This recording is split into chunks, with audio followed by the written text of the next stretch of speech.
Olá, sejam todos muito bem-vindos a mais uma aula. Hoje nós vamos ver como fazer e entender os conceitos da planta de situação. Primeiramente, o conceito, né? A planta de situação, ela é, novamente, uma vista horizontal do desenho. É como se a gente se afastasse ainda mais e pudesse ver não só o terreno, como é o caso que a gente tem aqui, ó, o nosso terreno, como também as ruas em volta dele, a quadra, tá? É entender o comportamento do terreno dentro da cidade, na porção da cidade, tá? E esse é um desenho esquemático, porque na verdade ele utiliza pouquíssimos elementos gráficos, né? A intenção dele é fornecer informações que são, na verdade, mais burocráticas, especialmente para os órgãos que aprovam projetos, tá? E a escala dele geralmente é bem reduzida. Então, como esse desenho é bem grande, né? Porque a gente está tratando de uma porção maior, né? Então, eu tô fazendo terreno e quadras vizinhas. Então, geralmente, a escala que eu trabalho é 1:1000 e 1:500, né? E se você perguntar como é que eu vou ter essa escala, que eu vou mostrar mais na frente, são as escalas que você já tem no seu escalímetro e você vai pôr um zero, tá? Vou mostrar como é que a gente faz. Então, o conceito é uma vista horizontal, né, do terreno e de tudo que envolve o terreno dentro da quadra onde ele está e das quadras adjacentes, tá? Ruas, quarteirões, ok? Né? Então, como se dá a composição do desenho? Esse aqui é baseado no que exigem os órgãos de aprovação, certo? Então, a gente precisa ver o contorno do terreno, a gente precisa ver o contorno do quarteirão, que é a quadra, tá? Os trechos dos quarteirões adjacentes, na verdade, sempre são as quadras que facejam as outras quadras. Nesse caso aqui, ó, eu tenho uma rua aqui, que é a BR, e tenho só 3 quadras, não tenho 4 quadras em volta dessa planta aqui de situação, né? A orientação geográfica, o norte, dependendo do local onde o projeto é aprovado, então a gente deve colocar o desenho orientado com o norte para cima. Então, a gente rotaciona esse desenho para orientar o norte para cima, tá? Mas também, isso depende, varia de alguns locais, ok? O importante é apresentar o norte, tá? Dimensões do terreno, tá? E quando o terreno ele não é retangular, são colocadas as angulações do terreno, além das dimensões lineares dele, tá? O nome das ruas e avenidas que fazem parte da quadra, tá certo? Para identificar onde fica na cidade. E as informações cadastrais, que são importantíssimas, tá? Número do lote e número do terreno, se já for uma construção existente, né? Para quem não sabe, o número do terreno só é concedido quando já existe uma edificação naquele terreno, tá? Depois que passa a existir uma edificação, o terreno é cadastrado e existe um lote. E onde existir o lote, vai existir um número de um terreno também, tá? Ele fica cadastrado na prefeitura e passa a ser um número da edificação, tá? O número da casa, tá? Quando não existe, tá? Só vai existir, nos casos, os números dos lotes, ok? O número dos lotes vizinhos, que na verdade bastam os que são adjacentes. Nesse caso aqui, ó, bastava esse e esse, que são os lotes que fazem contato, que tem contato com o terreno, tá? E as dimensões dos passeios das ruas, que é opcional, na verdade é colocar as medidas, das calçadas, que são os passeios, e das ruas para onde o terreno a gente pode ver, para a rua para onde ele está apontando, certo? De acordo com as exigências da norma da NBR 6492, tem algumas coisas que são apontadas além, mas o que, é que a gente tem que pensar, né? Elas são para além do que exigem algumas normas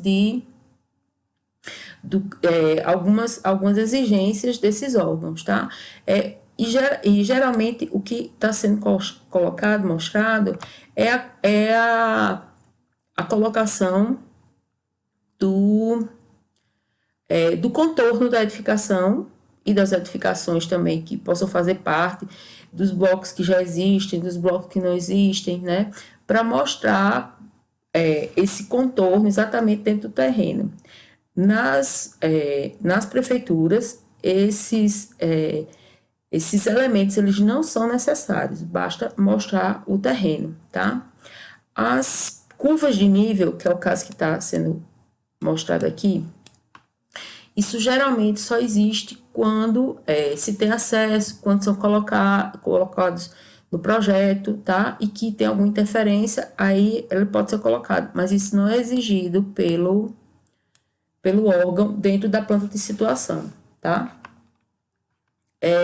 Exatamente aqui, ó, indicação de áreas a serem edificadas, denominação desses blocos, né? Como se a gente colocasse lá, quando repartisse o terreno aqui, digamos que isso seja uma quadra, e dentro do terreno eu colocasse o bloco que vai ser edificado, e aqui dentro do terreno, tá? Isso não é necessário quando a gente faz, pelo menos João Pessoa, Campina Grande e Patos não fazem esse tipo de exigência, tá? E aqui também, quando se trata de um projeto de ampliação ou reforma, colocar o que vai ser demolido, o que vai ser construído, tá? O que vai ser removido e também as áreas não edificantes, que são as áreas que não se pode construir, né? E os recuos, os afastamentos, áreas protegidas, tá? O restante fica em comum, tá? E quanto à espessura dos traços? A espessura dos traços é bem simples. Todo desenho pode ser feito com traço fino ou médio, tá? E o que é que vai ter destaque? Vai ter destaque o contorno, tá? Da quadra, que pode ser um traço médio, certo? E o contorno do terreno, ok? Tem sempre lembrar que é importante, as achuras também podem vir com traço fino, tá? Achura sempre em traço fino, e o contorno do terreno bem destacado para mostrar que esse é o terreno que a gente está trabalhando, ok? Os demais elementos, não esquecer o terreno, o título do desenho, tá? A gente pode fazer essa retirada aqui do elemento da cidade, né? Dessa demarcação aqui, utilizando o traço ponto, tá? Para fazer essa limitação daquilo que a gente está vendo. Sempre colocar o norte, aqui vocês podem ver que é outra representação de norte, mas também é válida, e a história da quadra, tá? Sempre as quadras que são adjacentes. Então, aqui, ó, as 4 quadras que envolvem esse projeto que está localizado nesse terreno, ok? Como ele é retangular e as linhas são perpendiculares, a gente não precisa colocar a angulação, ok? Aí, lembrando também que apenas a quadra que a gente está trabalhando é que precisa ter a divisão dos lotes. Essas daqui, elas nem precisariam ter, certo? Isso é facilitado porque quando a gente trabalha em João Pessoa e algumas outras cidades, ela já tem a base de dados da cidade inteira disponível em desenho já informatizado. Então, a gente pode pegar isso e só procurar onde a nossa edificação vai estar colocada. Então, isso facilita muito, tá? Em algumas cidades onde não tem, a gente precisa refazer essa parte do desenho, tá? A planta de situação também é conhecida como overlay, certo? Quando alguém pedir ou entregar você o overlay, essa planta de situação, certo? Lembrando também o que é importantíssimo. Às vezes, na vida real, esses números variam de acordo, tá, com o que já foi construído ou com alguma alteração na quadra e tal. Mas o número que tem que estar aqui é o número que está registrado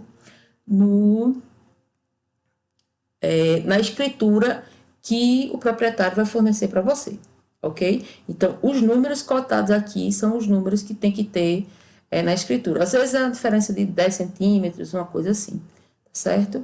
Se for uma diferença muito grande, o proprietário tem que fazer um pedido à prefeitura, né, para que o terreno seja feita uma medição novamente, tá? Isso é um processo longo e demorado, tá? E que vai ser gerada uma nova escritura com essas medidas, tá? E o projeto só pode ir para frente depois que sai essa medida, ok? Se for uma diferença pequena, lembrar que aqui tem que estar os números que estão na escritura, certo? Aí o exercício dessa unidade. Vocês vão fazer aqui a planta de situação do projeto que a gente está fazendo, tá? Como a inclinação do norte, ela estava 45 graus, eu resolvi dar uma colher de chá e deixar que a gente fizesse as quadras desse formato e deixar o norte com essa inclinação, ao invés de fazer o desenho com o norte para cima e ter que girar tudo que a gente tivesse que desenhar, ok? Então, aqui em laranja estão as medidas que vocês vão precisar, tá? Lembrando que os lotes de esquina, eles têm um raio, tá? Uma curvatura aqui, que tem que ser de pelo menos 3 metros, ok? A escala que vocês vão usar é 1:1000, tá? E tudo que tá aqui colocado em laranja, não é que você tem que escrever, pelo amor de Deus, prestem atenção, tá? Às vezes vocês estão passando direto no exercício e não estão prestando atenção. Esse número aqui, essas medidas que estão em laranja, é para a gente poder construir o desenho, certo? As medidas que vocês têm que colocar estão descritas em cima, nos slides que nós já passamos, tá? Basicamente, as medidas do lote que nós vamos construir, ok? Então, observem, eu já estou dando aqui, ó, todas as informações das quadras adjacentes, certo? Estou informando que as quadras, elas são todas iguais, faz de conta que é um loteamento novo. Outra informação que é importante, quando o loteamento nasce, ele nasce com o número, o nome das ruas, sempre rua projetada, tá? E ela muda de nome quando ela entra no desenho da cidade, esse loteamento entra no desenho da cidade, é registrado, tá? Em cartório, tudo bonito. E os vereadores mudam o nome das ruas, tá? Então, eles criam projetos de lei para poder trocar o nome das ruas, e geralmente por pessoas falecidas e que tenham alguma importância para a cidade, tá? Ou que tenham alguma importância no país, alguma coisa do tipo, certo? Então, esses nomes, rua projetada, é porque a rua projetada de tal bairro, de tal loteamento, que ainda não recebeu um nome, tá? E as pessoas podem ir pedir ao vereador que votou, ou então ao vereador que representa e tudo, para trocar o nome da rua e colocar o nome de alguém que tenha alguma importância para o município, certo? Os números dos lotes, geralmente, eles seguem uma sequência que foi determinada pela pessoa que fez os lotes, tá? Então, geralmente, aqui é nomeado 1, 2, 3, 4, 5, 6, 7, tal, X lotes da quadra 42, é uma lógica que se segue, tá? Ou simplesmente tem projetistas que fazem a inscrição do lote contando do início ao fim, todos os lotes. Também pode existir dessa maneira, tá? Nesse loteamento aqui, eram contados sempre, aqui, por exemplo, nessa quadra, são 14 lotes, o lote 14 da quadra 42, tá?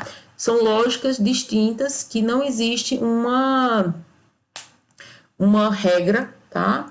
E que quem define é o loteador, e geralmente também o cliente, porque é ele que vai ver como vai ser melhor para cadastrar esses lotes posteriormente, ok? Então, observem, o número do terreno só é dado, né, que vira o número da casa, só é dado quando? Ele só é dado a partir do momento que a casa, a edificação, a construção é registrada em cartório e foi aprovada na prefeitura, certo? Porque ela ganha um número quando ela sai, o projeto é aprovado na prefeitura, né? Então, quer dizer que ali foi registrada uma construção, tá? Quando a casa é construída e recebe o número que passa a contar para o IPTU, tá? Então, às vezes, quando você vê uma construção que existe lá e é sem número, é porque é muito capaz que essa casa não tenha sido registrada na prefeitura. Isso acontece bastante, certo? Então, vejam, para construir esse desenho, a gente vai usar aqui a escala de 1 para 1000, que vai ser a mesma escala de 1 para 100. Mas como é que isso vai funcionar? Quando a gente chegar lá, ó, do 0 até o 1 agora, tá? Quando ela for para 1000, quer dizer que esse 1 agora vai valer quanto? Vai valer 10 metros, ok? E que cada espacinho dele, vou anotar aqui, ó, 10 metros. Prestem muita atenção, gente, para vocês não ficarem em dúvida com coisas que a gente já está explicando, tá? Ó, então, aqui, e vamos raciocinar também, que ajuda bastante, tá? Então, vamos lá. Então, cada tracinho que tem aqui, ó, 0, 1, 2, 3, 4, 5, vem o maior. 6, 7, 8, 9 e aqui ficou 10, tá? Então, cada tracinho desse vai simbolizar agora para ti 1 metro, porque eu estou usando a escala que é 1 para 100, ok? E isso aqui a gente vai desenhar também à mão livre, tá? Professora, eu não consigo desenhar à mão livre, é muita informação e tal. Você pode desenhar se quiser, computador, usar as réguas e tudo. Só que se você usar os instrumentos e não fizer da maneira correta, não tá legal. Vamos tentar fazer à mão e utilizar pelo menos o conhecimento. Vamos treinar aqui para a gente ter uma noção real do que a gente está conseguindo entender, ok? Então, relembrando, vamos utilizar a escala aqui, ó, planta de situação. A escala vai ser 1 para 1000. Não tem essa escala no meu escaleno, professora. Ó, e agora? Morrerei? Não, anjo. Tu vais usar 1 para 100. Só que agora, como é que vai ser a tua leitura? Do 0, vamos aqui contar de novo, ó, do 0 até o 1, agora, como eu aumentei o 0, né? Não estava indo para 100, isso não valia 1 metro. Agora, ó, ao invés de contar isso, porque eu estou trabalhando aqui com metro. Lembra, quando eu disse que trabalhasse com metro, isso valia o quê? 1 metro, né? Quando é milímetro, é que isso passa a contar o quê? 10 milímetros, ok? Mas eu estou trabalhando com metro. Então, isso vale o quê? 1 metro na escala de 1 para 100. Agora, eu estou trabalhando 1000. Então, isso vai valer quanto? 10 metros. Então, você agora vai contar, ó, né? Cada pedacinho desse. 0, 1, 2, 3, 4, 5. 6, 7, 8, 9 e aqui o 10. Então, cada pedacinho desse vai valer 1 metro. Na escala de quanto? De 1 para 1000, porque agora eu estou usando a escala de 1 para 1000. Quando chegar nesse daqui, que é maior só um pouquinho, ele vale quanto? 5 metros, né? Então, por exemplo, aqui que eu tenho 9 metros. Então, nessa escala, que é a de 1 para 100, mas agora eu estou transformando em 1 para 1000, eu vou tirar do 0 até quanto? Do 0 até antes aqui do que só tinha o número 1. Porque isso vai valer para mim 9 metros, ok? Aí, esse aqui, ó, tem 18. Então, eu vou pegar do 0, 10, aí, 11, 12, 13, 14, 15, 16, 17, 18. Então, isso vai simbolizar para mim o quê? 18 metros. Não tem escala de 1 para 1000. O que é que eu faço? Uso a de 1 para 100 e coloco como se fosse um 0 aqui para simbolizar para mim agora que esse zero é 10 metros, certo? Então, eu vou fazendo dessa maneira. Tenho aqui, por exemplo, 69. Então, quer dizer que eu vou do 0 até o 6. Quando chegar no 6, o que é que eu faço? Cheguei no 6 aí. 7, 8, né? 6 aqui aí. 1, 2, 3, né? 0, 1, 2, 3, 4, 5, 65. 6, 7, 8, 9, né? Antes de chegar aqui aonde, ó? No 7. Então, aqui para mim vai dar quanto? 69 metros, ok? Entendido? Então, essa é a atividade da aula 7. Dúvidas no WhatsApp ou por e-mail também a gente pode responder. Quando vocês tiverem uma dúvida gráfica, podem fazer desenhando, que fica até melhor para a gente entender, tá? Ou utilizar o áudio, por isso que a gente está tirando dúvida pelo WhatsApp. É muito difícil, gente, tirar dúvida de desenho escrevendo. Eu geralmente coloco, eu não estou entendendo o que você está perguntando, porque você coloca uma pergunta que para você faz sentido, mas às vezes não faz o menor sentido para quem está lendo, né? Se você pergunta no áudio ou então mostra o desenho, fica mais claro. Da mesma maneira que eu venho aqui para ti e eu faço todas as explicações colocando desenho. Porque se eu fosse só escrever, ou então não te desse essa aula te ajudando, até riscando em cima dos próprios desenhos, como é que você ia entender? Então, eu também não consigo compreender sua dúvida, né? Lembra a história, a tua expressão também é a força a expressão gráfica do desenho também é a força do teu diálogo comigo, ok? Então, vamos ficando por aqui, grande abraço e até mais.